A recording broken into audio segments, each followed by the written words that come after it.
Grabe mga kachapsoy, ang ganda oh. Maswerte pa yung mga taga rito at nararanasan nila ang ganitong uri ng pamumuhay mga kachapsoy.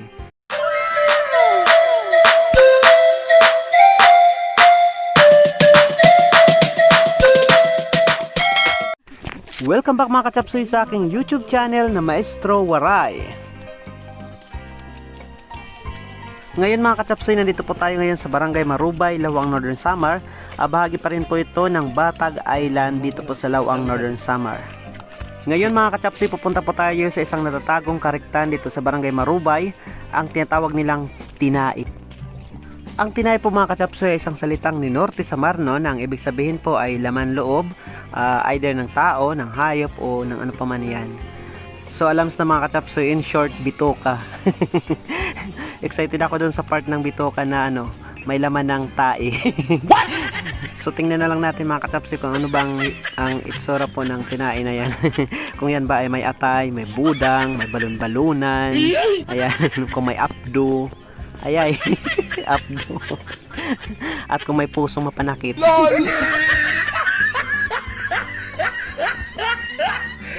Ayan mga kachapsoy, yung jacket ko nilagay ko na sa ulo ko, pinantakip ko na ng ulo ko.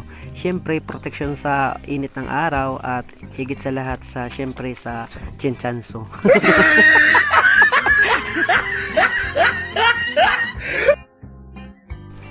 Ayan mga kachapsoy, medyo masukal po yung lugar pero kahit paano madali lang po yung ating paglalakad dahil may tour guide tayo.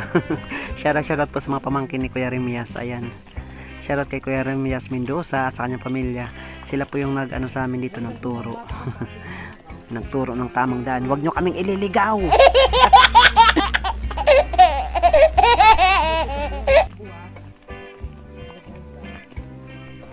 Wow mga kachapsoy, nandito na tayo. Grabe oh. Ang ganda ng lugar. Isa pala tong ano, yung tawag dito, karugtong nga to ng dagat. Grabe mga kachapsoy oh. Ang sarap siguro maligo dito kapag ano, malaki yung tubig, kapag taob. So ito dito yung tinai. Nasaan kayo dito yung ano niyan? Yung balon-balunan, yung atay, yung budang. Nako. Tara, lakad tayo dito. Tingnan natin ito mga kachapsoy. Baka makita natin yung urudan.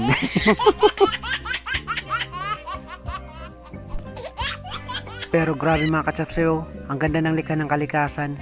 Sana lang protektahan ito ng mataga rito. Wow mga kachapsoy, may naglalaba dito oh.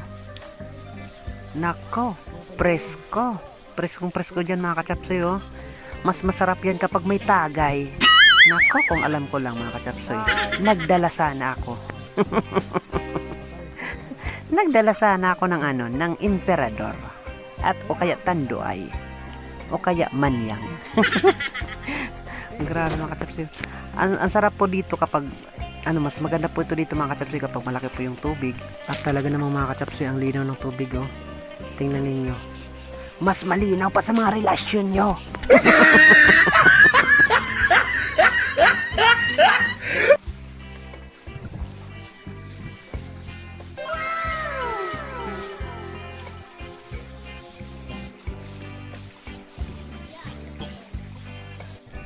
Ayan no mga kachapsoy, sinisipat ko talaga dyan yung mga parte ng tinai. Ito talaga mga kachapsoy ang tipikal ng mga tanawin sa mga ilog sa probinsya. Hinahanap ko yung kaligan mga kachapsoy. Nako, ang sarap maligo mga kachapsoy oh. Sayang, kung dalawa lang sana yung underwear ko. Nako, pero actually pwede naman.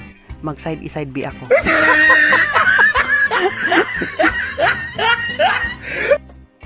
Grabe mga kachapsoy, ang ganda oh. Maswerte pa yung mga taga rito at nararanasan nila ang ganitong uri ng pamumuhay mga kachapsoy.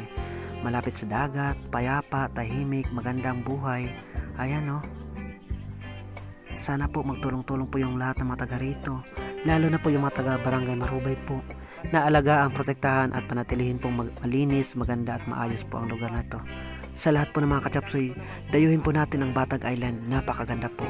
Kabilang na po ang tinai. Ayan oh.